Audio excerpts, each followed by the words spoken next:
Bisma hotel में दाखिल हुई तो किसी सख्त वजूद से टकरा गई। उफ, दिखाई नहीं देता, देखकर नहीं चल सकते। सामने वाले को बिना देखे बिस्मा गुस्से में बोलती जा रही थी। बोलते बोलते जैसे ही इसकी नज़र सामने खड़े इंसान से टकराई तो जैसे बिस्मा अपनी जगह जम ही गई। सामने खड़ा शख्स सहरज़दा शख्सियत का मालिक था। हाय ख्वाबों का शहज़ादा। बिस्मा के शरारती दिल ने कहा उफ। चुप। बिस्मा मन ही मन अपने दिल को डांटा और भागकर कमरे में आ गई। आहिल होटल में दाखिल हुआ तो साहिल सामने ही खड़ा। ओए बड़ी, उठ गया, चल आप फिर खाना खा लें, बड़ी भूख लगी है यार। खाना खाकर दोनों भाई बाहर निकले। अपने बाबा के लिए थोड़ी बहुत शॉपिंग की और एक कैफ़े में चले गए। यार तुमको पहली नज़र की मोहब्बत वाली बात पर यकीन है? आहिल ने पूछा। हाँ, कुछ हद तक है।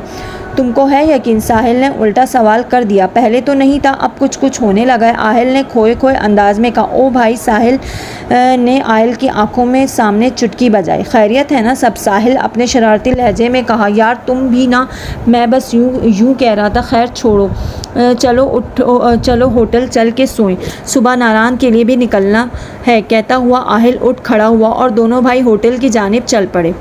जी बात सुने। अशमल की अम्मी नजमा बेगम ने अपने शौहर अजमल साहब को मुखातिब किया। आज वो सुगरा बहन आई थी अशमल के लिए बहुत अच्छा रिश्ता लेकर। लड़का फूड स्ट्रीट में अपना खाने का रेस्टोरेंट है, इकलौता है और हमारी तरह शरीफ लोग हैं। सुगरा बहन बता रही थी कि बहुत अच्छे लोग हैं। हमारी अशमल बहुत खुश रहेगी इंशाल्लाह। आपका क्या ख्याल है बेगम? बात यह है कि हर माँ बाप की ख्वाहिश होती है कि इनकी बेटी के नसीब बहुत अच्छे हों। मेरी भी यही दुआ है कि एक बार मैं अयूब भाई से मशवरा कर लूँ इस रिश्ते के लिए, मशवरा कर लूँ इस रिश्ते के बारे में, फिर ये बात आगे बढ़ेगी। आपको तो पता है अयूब भाई मेरे भाइयों से बढ़कर हैं। इन्होंने पिछले 25 सालों में मेरा हर मुश्किल में तब साथ दिया है जब अपने सगे रिश्तेदारों ने भी मुंह मोड़ लिया था। इनका मशवरा मेरे लिए बहुत अहम है। आखिर बेटी का मामला है, बेटियों के मामला वैसे भी बहुत नाजुक होते हैं। जी ठीक है, अयूब भाई का कागान नारायण से वापस आ जाए तब बात कीजिएगा, तब तक अशमल भी आ जाएगी। नजमा बेगम ने भी शौहर की हाँ में हाँ मिलाई। अगले दिन सुबह सुबह अयूब साहब फैमिली को लेके कागान रवाना हुए। कागान पहुंचकर सब ने खूब हल्ला गुल्ला किया, खूब सारी शॉपिंग और सैर के बाद अगले दिन वो नारायण के लिए निकले। गो के नारायण पहुंचकर अशमल को बहुत थकन हो गई थी, पर झील सैफुल मुल्क का नाम सुनते ही इसकी सारी थकन उतर गई। सब मिलकर झील पर गए। उफ बिस्मा, क्या हम जन्नत में आ गए? अशमल के मुंह से बेख्तियार निकला। बिस्मा भी मुंह खोले हसीन पहाड़ों की गोद में छुपी इस हसीन झील को देख रही थी। सही कह रही हो अशमल, मुझे यही लग रहा है हम जन्नत में आ गए हैं। यार दोनों अभी बातें कर ही रही थी कि बिस्मा को इसकी अम्मी ने आवाज़ दी और वो इनकी बात सुनने चली गई। अब अशमल वहाँ अकेली थी। कितना हसीन नज़ारा है, अशमल ने सोचा।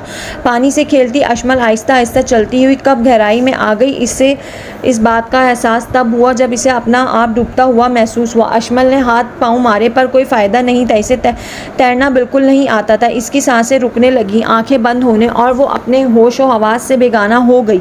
अशमल को जब होश आया तो वो होटल के कमरे में लेटी थी और पास खड़ी अयूब साहब की फैमिली से परेशानी से देख रही थी। इसके होश में आते ही बिस्मा ने पूछा, क्या हुआ था तुम्हें? मैं तो तुम्हें झील के पास बैठा छोड़ के गई थी, फिर ये सब कैसे हुआ? तुम डूब कैसे गई? तुम्हें पता है हम कितने परेशान हो गए थे? वो तो अल्लाह भला करे इस फरिश्ते सिफ्त इंसान का जिसने तुमको गहरे पानी से बर वक्त निकाल लिया, वरना पता नहीं आज क्या हो जाता। अयूब साहब ने अशमल के सर पर हाथ फेर कर कहा, आई एम सॉरी अंकल, मुझे पता ही नहीं चला, मैं कब पानी से खेलती खेलती गहरे पानी में चली गई। आइंदा से ऐसी कोई गलती नहीं होगी। अरे नहीं बेटा, तुम ऐसे सॉरी मत बोलो, किस्मत में ये परेशानी लिखी थी, सो जो होना था हो गया। शुक्र इस बात का है कि तुम ठीक हो। चलो बेटा अब आराम करो, सुबह थोड़ा सा घूम लेना तुम बच्चे लोग, फिर कल शाम को वापसी होगी हमारी। कहते हुए सब चले गए और बिस्मा अशमल के सर में हाथ फेरकर इसे सुलाने की कोशिश करने लगी। वो जानती थी इसकी मासूम सी सहेली इस वाक़ये के बाद बहुत खौफजदा हो गई। अगले दिन जब अशमल सोकर उठी तो काफ़ी फ्रेश फील कर रही थी। कल का वाक़या काफ़ी हद तक इसके दिमाग से निकल गया था। फजर की नमाज अदा करने के बाद सब ने मिलकर नाश्ता किया और शॉपिंग के लिए निकले। शॉपिंग के बाद आखिर में सब ने आंसू झील देखने का प्लान बनाया। झील का नाम सुनते ही अशमल थोड़ा घबरा गई, पर बिस्मा के समझाने पर मान गई। दोपहर के खाने के बाद सब आंसू झील पर पहुंचे। ठंडी ठंडी हवा अशमल को बहुत अच्छी लग रही थी। बिस्मा और अब्दुल्ला झील के किनारे फुटबॉल से खेलने लगे। बिस्मा के अब्बा और अम्मी एक तरफ बैठे इनको खेलता देखकर खुश हो रहे थे और अशमल थोड़े फासले पर खड़ी झील की पिक्स बना रही थी। करीब जाकर बनाती हूँ पिक्स, ये सोचते हुए अशमल चलकर थोड़ा आगे आई और झुककर पिक लेने लगी। हम आज फिर फिर ख़ुदकुशी करने आई हैं आप? आखिर मैं कब तक आपको बचाता रहूं? अशमल को अपने कान के पास बिल्कुल पीछे से आवाज़ आई। इसने घबरा कर पीछे देखा तो पीछे एक अनजान इंसान खड़ा था। अशमल ने जब इसकी सब्ज़ आंखें देखी तो इसे लगा पहले भी इसे कहीं देखा है। जी आप कौन? अशमल ने थोड़ा झिझकते हुए पूछा। नेकी का तो कोई सिला ही नहीं। लो जी, हमने 2 बार मैडम को बचाया, एक बार पहाड़ की ऊंचाई से गिरने से, एक बार पानी की गहराई में डूबने से, और आप हैं कि अपने मोहसिन को भूल भी गई। चलें जी, गुड बाय। आहिल मसनूई खफगी दिखाते हुए आगे की जानिब चल दिया। इसको यूँ गुस्से से आगे जाता देखकर अशमल को शिद्दत से शर्मिंदगी का एहसास हुआ। बात सुने, अशमल तकरीबन भागते हुए इसके पीछे है। अशमल की आवाज़ पर वो रुक कर मुड़ा। जी फरमाइए। आई एम सॉरी, मैंने आपको पहचाना नहीं था। वो तो आपकी आंखों का रंग देखकर याद आया। बहुत शुक्रिया मेरी जान बचाने के लिए। वैसे एक बात पूछूं? अशमल ने कहा। जी ज़रूर पूछें। आहिल ने कहा। जब मैं पानी में खेल रही थी तो इर्द गिर्द कोई मुझे नज़र नहीं आया, फिर गहरे पानी में आप कहाँ से आ गए थे मुझे बचाने? हाँ हाँ हाँ मैम, ये लंबी कहानी है, कहीं बैठकर सुनाऊं? आहिल ने शरारती लहजे में पूछा। अरे नहीं नहीं, रहने दीजिए, बस शुक्रिया, बहुत बहुत। 2 बार मेरी मदद करके जान बचाने के लिए कहती अशमल तेज़ी से आगे बढ़ गई और आहिल सीने पर दोनों हाथ बांधे उसे दूर जाता देख रह गया। वापसी के लिए सब गाड़ी में बैठे तो इसी वक्त अयूब साहब के फ़ोन पर बैल हुई। इन्होंने जैसे ही कॉल पिक करके कान को लगाई, इनके चेहरे का रंग ही उड़ गया। कॉल पर इनके जान से प्यारे छोटे भाई असलम की मौत की खबर थी। असलम शहर किसी ज़रूरी काम से आया था। देर रात वापसी हुई तो रास्ते राहगीर लुटेरों ने रोक कर जब पैसे मांगे तो असलम के इनकार पर एक लुटेरा तैश में आकर इसे गोली मार गया था। गोली असलम के दिमाग में लगी और वो सारी रात सुनसान सड़क पर पड़ा रहा और खून बहता रहा। सुबह वहाँ से गुजरते राहगीरों ने इसकी लाश देखी और पुलिस को खबर दी। पुलिस ने ज़रूरी कार्रवाई के बाद लाश को लवाहिकीन के हवाले कर दिया। चार जवान बेटियों के बाप की लाश जब गांव पहुंची तो कोहराम मच गया। लाहौर पहुंचते ही अयूब साहब अजमल साहब के घर गए और इनको सारी बात बताने के बाद बोले, अजमल भाई आप तो जानते हैं हम 2 ही भाई थे। असलम को मैंने अपनी औलाद की तरह पाला है। आज वो इस दुनिया में नहीं रहा तो मैं इसकी जवान बेटियों को दुनिया की गंदी नज़रों के लिए अकेला नहीं छोड़ सकता। इसलिए मैंने फ़ैसला किया बीवी बच्चों समेत गाँव शिफ्ट हो जाऊँ, वहाँ अपनी ज़मीन भी संभालनी है। असलम के बाद कोई मर्द नहीं वहाँ जो ज़मीनों की देखभाल करे। मैं जा रहा हूँ, अपना भाभी का और अशमल का बहुत ख्याल रखिएगा। मैं बीच बीच में चक्कर लगाता रहूँगा, कोई परेशानी हो तो कॉल कर लीजिएगा। अब मैं चलता हूँ, जनाजे का वक्त हो रहा है, सब मेरी राह तकते होंगे। कहते ही अयूब साहब अजमल साहब के गले लग गए। काश मैं माजूर ना होता तो आज तुम्हारे साथ असलम के जनाजे में शिरकत करता। आते रहना मिलने, हमारा तुम्हारे सिवा कोई मुखलिस रिश्ता नहीं। अपने सगे रिश्तों ने भी मुँह मोड़ लिया था मेरे माजूर होने के बाद। इस वक्त बस तुम ही थे जिसने मुझे ज़िंदगी की तरफ वापस आने में मदद की। पता नहीं हम तुम सब की जुदाई कैसे सह पाएंगे। बोलते बोलते अजमल साहब की हिचकी बन गई। आंसू थे कि रुक नहीं रहे थे। इस तरह नम आंखों से अजमल साहब की फैमिली ने अयूब साहब की फैमिली को रुखसत किया। अजमल साहब को लगा कि असल में वो आज माजूर हुए और अशमल तो बहनों जैसी दोस्त के चले जाने से टूट ही गई। बेटियां अपने माँ बाप की कितनी ही लाडली क्यों ना हो, पर एक दिन ब्याह कर माँ बाप का आंगन छोड़कर जाना पड़ता है। माँ बाप तो कांटा तक चुभने नहीं देते, ससुराल में हर सख्ती सह जाते हैं। वालिदैन की ख्वाहिश होती है कि इनकी बेटी को दुनिया की हर खुशी मिले, पर ज़रूरी तो नहीं इंसान की हर ख्वाहिश पूरी हो। अशमल के बाबा और अम्मी की भी यही ख्वाहिश थी कि इनकी बेटी को दुनिया की हर ख्वाहिश मिले, पर इन्हें ये नहीं पता था कि इनकी ख्वाहिश इनकी ज़िंदगी में पूरी नहीं होगी। इतवार के दिन खाला सुगरा आ गई। लड़के वालों को लेकर किस्मत में सब कुछ जल्दी जल्दी होना लिखा था, सो सब जल्दी जल्दी तय हो गए। इन लोगों को पहली नज़र में अशमल पसंद आ गई। कुछ दिन बाद नजमा बेगम भी खाला सुगरा के साथ जाकर लड़का पसंद कर आई। गो कि इन्हें लड़का बस कबूल सूरत ही लगा, पर ये सोच के कि शक्ल का क्या करना है, सीरत अच्छी होनी चाहिए, लड़का अच्छा कमाता और तमीज़दार है, काफ़ी है। वैसे भी बहन सुगरा ने लड़के के शरीफ और अच्छे होने की गारंटी ली थी।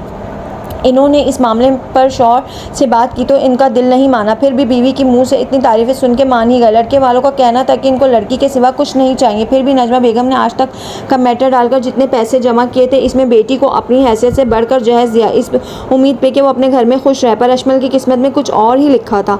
कल ही आहिल और साहिल वापस इस्लामाबाद अपने घर पहुँचे तो अपने बाबा जानी को अपने लिए उदास पाया। अरे यार, तुम दोनों तो जाकर बाप को भूल ही गए थे। दबरेज साहब ने मोहब्बत भरा शिकवा किया, और वो मेरे प्यारे बाबा जानी, आप ही को अपने मरीज़ों से इतना प्यारे जो यहाँ रुके थे, वरना मेरा दिल तो चाह रहा था आपको भी साथ ले चलूँ। खैर, अब मैं आपको छोड़कर नहीं जाऊँगा, वादा मेरे प्यारे बाबा जानी। साहिल ने दबरेज साहब से लाड से लिपट कर कहा, पर मैं आपको 2 साल के लिए छोड़कर जा रहा हूँ बाबा, आप ही की ख्वाहिश पर। आप ही चाहते हैं कि मैं आगे की पढ़ाई के लिए अब्रॉड जाऊँ। जाने आपके बिना ये वक्त कैसे कटेगा। आहिल ने उदासी से कहा, ओह यार, बड़े हो गए हो, बच्चे थोड़ी हो जो यूँ उदास हो रहे हो और चुटकी बजा के 2 साल गुजर भी जाएंगे, वैसे भी इंटरनेट का दौर है, वीडियो कॉल पे क्या करेंगे बातें। रोज़ बेटे को हौसला देते हुए दबरेज साहब ने कहा। हालांकि दिल से खुद बहुत उदास थे, पर अपनी उदासी बेटे से छुपा रहे थे कि कहीं वो बाप की उदासी देखकर जाने का फैसला तर्क ही ना कर दे। ऐसा ही प्यारा था बाप और बेटों का दोस्तों से बढ़कर। आज अशमल की शादी का दिन था और वो दुल्हन बनी परी ही तो लग रही थी। बिलाल कमरे में आया तो हार उतारकर अपने मोबाइल पर किसी की कॉल सुनने लगा। अशमल को थोड़ा अजीब लगा इसका अंदाज, पर वो चुप रही। थोड़ी देर बाद जब वो कॉल से फारिग हुआ तो अशमल के पास आकर बैठ गया। कैसी हो? ये वो पहला सवाल था जो बिलाल ने अशमल से किया। अशमल घबराई सी खुद में समटी बैठी थी। जी ठीक हूँ, वो बस इतना ही कह पाई। उम्मीद करता हूँ आपको मेरे साथ अच्छा लगेगा और मैं वादा करता हूँ कि सारी ज़िंदगी आपका साथ निभाऊंगा। अपने शौहर के यूँ मोहब्बत से साथ निभाने के वादे ने इसका दिल खुश कर दिया था। अशमल की शादी को 2 हफ्ते हो गए थे। सास नंदे शौहर हर रिश्ता इसके सदके कुर्बान हो रहा था। अशमल को ज़िंदगी फूलों की सेज लग रही थी। वो जो शादी के नाम से घबराती थी, अब इसे शादी के बाद इससे जुड़े सब रिश्ते बहुत प्यार करने वाले और मुखलिस लग रहे थे। पर इस मासूम लड़की को ये नहीं पता था कि ज़ाहिरी तौर पर दिखने वाला प्यार ज़रूरी नहीं कि मुखलिस भी हो। बिलाल चंद रोज़ घर रहा, फिर काम का कह के रोज़ सुबह घर से जाने लगा। अशमल इसे बहुत प्यार से नाश्ता बनाकर देती, इसको तैयार होने में मदद करती। रुबीना और शाजिया अब अपने घरों को जा चुकी थी। बीच बीच में कभी कभी चक्कर लगा जाती थी। अब इसने घर के कामों में भी सास का हाथ बटाना शुरू कर दिया था। इसकी कोशिश होती कि वो सास को ज़्यादा से ज़्यादा आराम करवाए और घर के काम खुद ही करे। इसने सास को माँ का दर्जा दे रखा था और यही इसकी माँ की तरबियत थी। छोटी सना घर के कामों में बिल्कुल हिस्सा नहीं लेती थी। कॉलेज से आने के बाद या तो वो किसी सहेली के घर जाने का बोलकर शाम तक घर से गायब रहती या फिर अक्सर मोबाइल से चिपकी रहती। अशमल को इसकी हरकतें कभी कभी बहुत अजीब लगती, पर वो इसलिए नज़रअंदाज कर जाती कि इसकी सास का कहना था कि इनकी सना तो अभी बच्ची है और वो इससे रोक टोक करके भी इस पर जिम्मेदारियों का बोझ नहीं डालना चाहती। आखिर वो इनकी सबसे छोटी लाडली बेटी है। अशमल कभी कभार सोचती कि वो भी तो अपने माँ बाप की इकलौती औलाद है। इसकी अम्मी ने इसे बहुत लाड प्यार दिया, पर अकेले कभी यूं घर से कितने घंटे गायब रहने की इजाज़त नहीं दी। तालीम हासिल करवाई, सिलाई करके इन पैसों से पर साथ में सारी घरदारी भी सिखाई। आखिर ये कैसा लाड है इनका कि ये भी नहीं पूछती कि जवान बेटी इतने घंटे कहाँ गायब रहती है सहेली के घर का बोलकर। और आखिर रोज़ रोज़ इसको सहेली के घर इतने घंटे कौन सा काम होता है, पर वो ये बातें सिर्फ सोचकर रह जाती। कभी अपनी सास से ये सब कहने की हिम्मत ना होती, कहीं वो नाराज़ ना हो जाए। आहिल को गए पूरा 1 माह हो गया था और दबरेज साहब को ही पता था कि इन्होंने ये वक्त कैसे गुजारा था। साहिल कॉलेज से घर आया तो इनको उदास देखकर इनके पास चला आया। क्या हुआ मेरे प्यारे बाबा जानी को चुप चुप क्यों बैठे हैं? बस यार यूं ही, दबरेज साहब ने फीकी सी मुस्कुराहट के साथ कहा। बाबा जानी मुझे पता है आप आहिल को मिस कर रहे हैं, तो मेरे प्यारे बाबा ये तो आपकी ही ख्वाहिश थी कि आहिल अब्रॉड जाए आगे की पढ़ाई के लिए। अब 2 साल की तो बात है, इंशाल्लाह वो खैरियत से लौट आएगा अपनी पढ़ाई मुकम्मल करके। अच्छा छोड़ें इन बातों को, ये बताएं आपको लव मैरिज पसंद है क्या अरेंज? साहिल ने शरारत से पूछा। अरे मियाँ क्या इस उम्र में शादी करवाओगे बाप की? हाँ, अरे बाबा जानी मैं तो अपनी बात कर रहा था कि अगर मैं लव मैरिज कर लूँ तो आप कोई एतराज़ तो नहीं होगा? साहिल ने पूछा। अरे यार तुम बहू तो लाओ घर में, चाहे लव मैरिज करो, मैं अपने बच्चों की खुशी में खुश हूँ। मेरे बच्चे और बाबा लव यू सो मच। इतवार के दिन सुबह सुबह ही वो रुबीना और शाजिया मैके आदम की सारा दिन नंदो और इनके बच्चों की खाने की फरमाइशें पूरी करते अशमल की कमर तख्ते की तरह अकड़ गई। रात को सब काम निपटा के नंदो के पास आ बैठी। माजरत चाहती हूँ आप दोनों से, घर के कामों की वजह से आपको टाइम नहीं दे पाई। अशमल ने सादगी से कहा। हाँ बहन, ज़रूरत भी क्या है नंदो को टाइम देने की, आप तो महारानी जी हैं, दिल करेगा तो हमें वक्त देंगी। रुबीना मुँह बनाकर कहा। हमारी भी तो नंदे जिस दिन आती है हम इनकी ही आवभगत में रहते, जी करते, ज़बान नहीं तकती हमारी। शाजिया ने भी लुकमा दिया। अशमल इनकी बातें सुनकर हैरान ही हो गए। आखिर वो बेचारी सुबह से इन्हीं को तो पेट पूजा करवा रही थी, क्या इसको खिदमत नहीं कहते? अशमल ने नंदो का ये रूप पहली बार देखा था। आप ही आइंदा से ख्याल रखूँगी, सॉरी आप ही आइंदा से ख्याल रखूँगी कहती अशमल की आंखों में आंसू आ गए, पर इसने खुद पे कंट्रोल किया और किसी के सामने वो आंसू बहने ना दिए। वो जो अब तक ये समझती आई थी कि ससुराली रिश्ते इससे बहुत प्यार करते हैं, ये इसकी बहुत बड़ी गलत फहमी थी और आगे आगे इसकी और भी गलत फहमियाँ दूर होती गईं। शाजिया इसी दिन रात को अपने घर चली गई, लेकिन रुबीना वहीं रुक गई। इसके बच्चों का स्कूल से छुट्टी थी। सुबह के वक्त अशमल किचन में नाश्ता बना रही थी कि रुबीना की आवाज़ इसके कानों में, अशमल फ़रिज नहीं दी तुम्हारी अम्मी ने, ये कौन सी कोई बड़ी चीज़ थी, कम से कम फ़रिज तो देनी चाहिए थी इनको। अब देखो अम्मा की फ़रिज पुरानी हो गई और लोगों को भी पता है हमारे बिलाल की खैर से शादी हो गई। अब आते जाते लोग पुराने फ़रिज देख कर बातें बनाते हैं। भाई तुम्हें अपने ससुराल की इज़्ज़त का ख्याल होना चाहिए, जाओ अपनी अम्मी से बोलो तुम्हें फ़रिज दे, कहती रुबीना चलती बनी और अशमल जी अच्छा बोलकर चुप हो गई।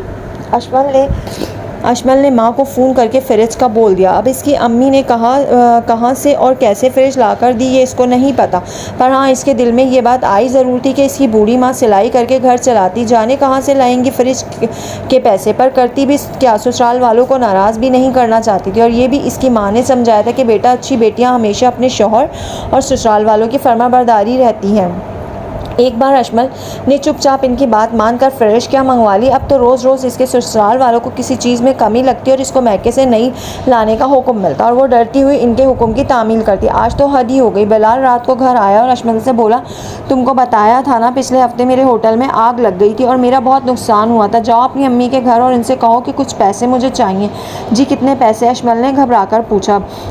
वैसे मुझे ज़रूरत तो 5 लाख की है, पर तुम इनसे बोलो 3 लाख तक का इंतज़ाम कर दें। अशमल को 3 लाख सुनकर जैसे झटका लगा। पहले तो वो छोटी मोटी चीज़ें माँ से मांग लेती थी, वो भी गरीब माँ जाने कहाँ से देती थी, और अब 3 लाख की इतनी बड़ी रकम इसकी बेचारी माँ कहाँ से लाई। ये सोचकर ही अशमल का दिल भर आया। सब ससुराली रिश्तों की लालची तबीयत के बारे में तो वो जान गई, पर इसका शौहर जो अब तक इसके साथ नरमी का रिश्ता रखे हुए था वो भी ऐसा करेगा इसने कभी सोचा भी नहीं था। आज अशमल ने हिम्मत करके अपने शौहर से बोल ही दिया जो वो ससुराली रिश्तों को कहने से घबराती थी। मेरी बात सुने बिलाल, मेरी अम्मी सिलाई करके घर का खर्च चलाती हैं, बाबा तो माजूरी की वजह से बिस्तर से हिल नहीं पाते। मेरी गरीब माँ ने पहले आपके घर वालों की फरमाइश पर इतनी चीज़ें जाने कहाँ से कर्ज पकड़ कर दी होंगी। प्लीज़ आप तो मेरी गरीब माँ पर रहम करें, मुझे आपसे तो ये उम्मीद नहीं थी। अशमल ने ये सब बातें बड़े मान से कही थी, पर इसको ये नहीं पता था कि इसके सारी ज़िंदगी साथ देने की कस्में खाने वाला इंसान एक पल में इसका मान तोड़ कर रख देगा। अशमल के मुंह से ये बात निकलने की देर थी। बिलाल तेज़ी से उठा और झटके से अशमल के बाल पकड़ लिए। क्या बकवास की तूने, दोबारा बोल ज़रा, मेरे ही सामने मेरे घर वालों को बुरा भला बोल रही है। तू दो कौड़ी की औकात नहीं तेरी, और तुझे अपनी माँ के कहने पर सर पर बिठा रखा है मैंने। कमज़ाद छोड़ूंगा नहीं आज तुझे, ज़बान चलाती है। कहते ही बिलाल ने इसके मुंह पर थप्पड़ों की बरसात कर दी। अशमल जो इस अचानक हमले के लिए तैयार न थी, इस जालिम के भारी हाथों मार ना सह सके और बेहोश हो गई। अशमल को होश आया तो वो ज़मीन पर पड़ी थी। इसकी आंखों और जिस्म में शदीद दर्द था। सोफ़े के सहारे से उठकर वो धीरे धीरे चलती हुई बेड तक आई और बेड पर बैठ गई। थोड़ा जहन पर जोर देकर इसे याद आया कि कुछ घंटों पहले इसे इसके हर पल प्यार जताने वाले शौहर ने जानवरों की तरह पीटा था। इसका दिल ये मानने को तैयार ही नहीं था कि जो शख्स इससे इतना प्यार करता है एकदम कैसे बदल गया। ससुराली रिश्तों के यूँ बदलने से इसने इतनी तकलीफ़ नहीं देती जितना दुख इसे अपने शौहर का असली रूप देखकर हो रहा था। आंसू थे कि रुकने का नाम नहीं ले रहे थे। अशमल बेटी यूं ही अपने नसीब पर रो रही थी कि इसकी सांस की आवाज़ आई, और महारानी जी कमरे से बाहर आ जाओ कि आप सारे घर के काम मुझ बूढ़ी से करवाओगी। जी आई। अशमल के मुंह से मुश्किल इतना ही निकला। वो अपने आप को समेटती बाहर की जानिब चल दी। जी अम्मा। अशमल ने किचन में जाकर सांस से कहा, ए बहन, घर के कामों के लिए हमने कोई मुलाजिम नहीं रखे जो आप आराम फरमा रही थी। सुबह से मेरी कमर अकड़ गई, अकेली काम करती। चलो अब तशरीफ़ ले ही आई हैं तो आप वो जो सिंक में बर्तन पड़े हैं ना वो धो लो और मुझे चाय बनाकर दो। और हाँ, जाते जाते इन्हें कुछ याद आया, बिलाल के कहकर गया था कि इसके घर आने से तुम अपनी माँ के घर पैसे लेने जा चुकी हो, यही बेहतर होगा तुम्हारे लिए, वरना वो ख़ुद तुम्हें निकाल कर बाहर करेगा घर से। और मैं इस बार इसके मामले में नहीं बोलूँगी। अब भी वो सिर्फ मेरे कहने पर इसने तुम्हें कुछ नहीं कहा। अरे इतने नाज नखरे उठाए इसने तेरे, और तू है शौहर के मुश्किल वक्त में इसका साथ ही नहीं दे सकती। ऊपर से 8 महीने होने को आए हैं, खुशखबरी भी ना दे पाई तू, खाली गोद। अशमल रात के बर्तन धोकर घर के छोटे मोटे काम निपटाकर रात के 11 बजे सास के साथ रक्शे में अपनी माँ के घर पहुँची। सास तो बाहर से ही लौट गई। अशमल अंदर आई तो कितनी देर माँ के सीने लगी रही। बाबा कैसी हैं अम्मी, और बाबा कैसे हैं बेटा? हम तो ठीक तुम्हारे बाबा भी सोए हैं। तुम सुनाओ, तुम ठीक हो? बिलाल बेटा कैसा है? जी वो भी ठीक है। अशमल ने बुझे दिल से कहा। अरे तुमने ये अपना चेहरा चादर में क्यों छुपाया? उतारो इसे। जी अम्मी अभी उतारती हूँ। वैसे मुझे बहुत नींद आ रही है, मैं सोने जा रही हूँ, गुड नाइट मेरी प्यारी अम्मी। अशमल ने बात को बदलते हुए कहा और अपने कमरे की तरफ चल दी जिसमें वो शादी से पहले रहा करती थी। कमरे में आते ही वो आंसू जिन पर इसने ज़बरदस्ती बंद बांधा था इनको रोक नहीं पाई और फूट फूट कर रो दी। कैसे कह दूँ मैं अपनी गरीब माँ से कि लाखों की रकम दे दो। मेरे लालची शौहर को यही सोच सोच कर रोते हुए कब इसकी आँख लग गई से पता ही ना चला। सुबह जब आँख खुली तो अम्मी नाश्ता लेकर इसके पास बैठी थी। ससुराल में तो इसने सबकी पेट पूजा करवा कर इसे इनका नाश्ते के बर्तन धोकर एंड में खाना नसीब होता था और यहाँ माँ सुबह ही सुबह इसके उठने से पहले ही नाश्ता लिए खड़ी थी। इसे अपनी ममता पर टूट कर प्यार आया और अपने बाबा से मिल लो बिलाल, तुम्हें लेने आता होगा, उठो शाबाश कहती इसकी अम्मी वापस चली गई। इसने नाश्ता किया और बाबा से मिली। एक बात वो मुसलसल सोच रही थी कि बिलाल ने इससे तो कोई रब्ता नहीं किया और बोला था पैसे लेकर आना। अम्मी से कैसे बात करके मुझे लेने आ रहा है तो क्या इनके दिल में रहम आ गया। ये सोचते ही वो बिलाल का पिछला सारा बुरा रवैया भूलकर इसका इंतज़ार करने लगी। बिलाल इसे लेने आया तो सरसरी से मुलाकात इसके बाबा से करके बाहर की जानिब चल पड़ा। अशमल इसके पीछे तेज़ी से बाहर की जानिब निकले और दोनों वापस घर आ गए।